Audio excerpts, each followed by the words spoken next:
What is it that makes some video games so good? Innovation? Creativity? Immersion? Execution? Maybe something else. All of these aspects boil down to these two words: game design. A certain something or combination of things that are added to complement the rest of the game to create an experience which is unique, memorable, addictive, or just plain fun. I almost forgot. This is the first video, so you can call me by my channel name, Indenton. Dent. Or you could use my real name. Daniel, or British boy, little man, take your pick. Let's begin. Super Mario Land marks the first Mario title on the Game Boy, which was released as a launch title alongside Tetris. The gameplay and controls are the same as the original Super Mario Bros., but the art design, enemies, and bosses are unique from the previous titles. Otherwise, a familiar sight for anyone who's played a previous Mario game. A sequel, known as Super Mario Land 2, 6 Golden Coins, introduced a new antagonist known as Wario, Nintendo's representation of gluttony and greed. A third game, titled Wario Land, turned to Wario as the main character, and from this point standing as more of an anti-hero in future titles. The Mario Land title phased out, and Wario Land received 2 sequels on the Game Boy Color, and 1 on the Virtual Boy. Everyone's favourite kind of headache. 2001, the Game Boy Advance hit the shelves. Within the next few years, multiple classic Mario games have all been ported to the console, and now a whole new generation of gamers can discover the original games. But in the background came the next installment in the Wario Land series, that being Wario Land 4. Alright, this is the first game I've played with Wario as the main character, and I hadn't played too many other Mario games either. So at the time, I had a completely fresh mindset, and was able to enjoy the game for what it is. Wario Land 4 is a side-scrolling platformer, similar to Yoshi's Island, and the US and European versions of Super Mario Bros. 2. Wario has similar moves and abilities to Mario. You can jump, crouch, move through pipes, slide down slopes, pick up and throw some objects and enemies. They both also have the ability to swim and break various blocks. Wario has a few other additional moves, including the shoulder charge, dash, and ground pound. Wario has a hit point meter, which can hold up to 8 hearts. It should also be noted that Wario has a large number of hit points in return for there being no checkpoints throughout the levels. So if you run out of lives, you lose your progress, and you're out of the level. While you're collecting coins, jewels, gem pieces, and diamonds, enemies will also drop small red balls, which don't count as treasure, but instead will fill up this meter below your heart when collected. Collect 8 to fill the meter and receive an extra heart. This right here is the first level of the game, which serves as an introduction to all of Wario's basic maneuvers. There's a bunch of diagrams on the walls to show you how to control Wario. The original Mario games didn't need intrusive tutorials to teach you how to play, and neither does Wario Land. Now, I don't mean to break the flow, but what is with this blue frog? Nintendo, what is this? It's a good job I did my homework on arrows. Looks like I should jump on its head and... What? Time? 1 minute until what? What? I'm pretty sure I don't want that time to run out. That being implied by the change of music, the shaking screen, and the vibe of... This place is falling apart! Get out of here! But how do I get back to the portal?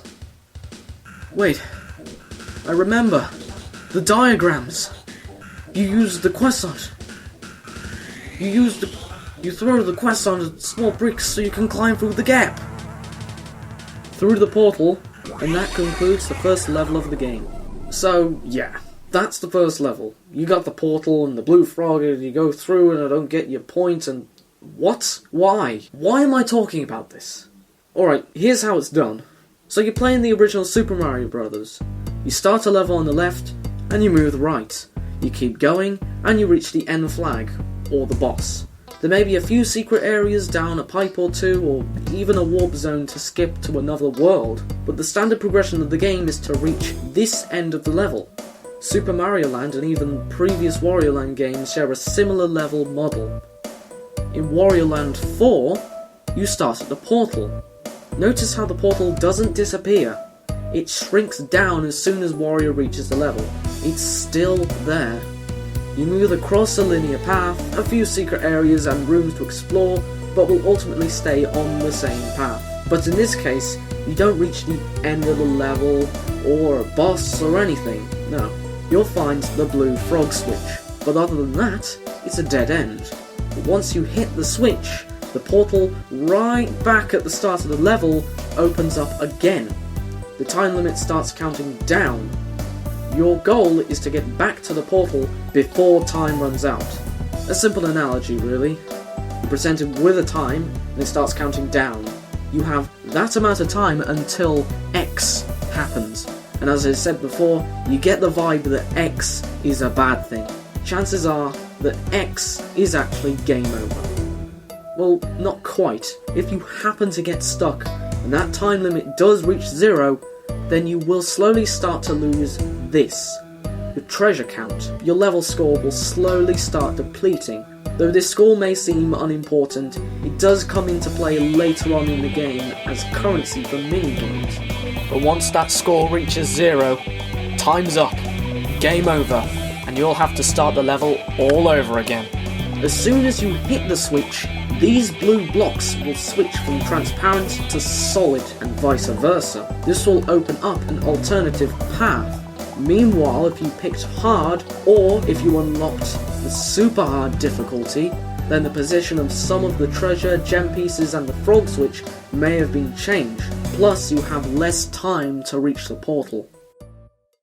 Personally, I believe this level flow design is a nice twist on the standard platformer level flow of simply reaching the end of the level.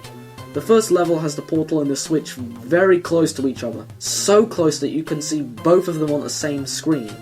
This was likely placed so that you see what happens upon hitting the switch. What happens? The portal opens, the same portal you came through. Where did the portal lead to? The hub world. The game didn't need to pause to show me what happened somewhere deep in the level. The placement and framing helps convey your next objective. This level flow model was eventually used again in Wario Land: The Shake Dimension, or Shake It, for the Nintendo Wii. There are actually a few other things I wanted to talk about here in Wario Land 4. For example, you get a ranked ending based on your performance in the game. The boss battles are surprisingly varied, and sometimes even difficult if you want to get a perfect performance, since every boss must be defeated within a time limit. This is actually one of my favourite Game Boy Advance games, so maybe I'll return to this game eventually. What's going on? If you're still listening, thanks for seeing the video through to the end. This is actually my first game design video, and I do intend to produce more design videos in the near future, if things go well. Leave a comment, like, subscribe if you want, whatever you feel like doing. Do you like Wario Land games? Then you can check out our Let's Play of Wario Land Shaken. Thanks again, and catch you later.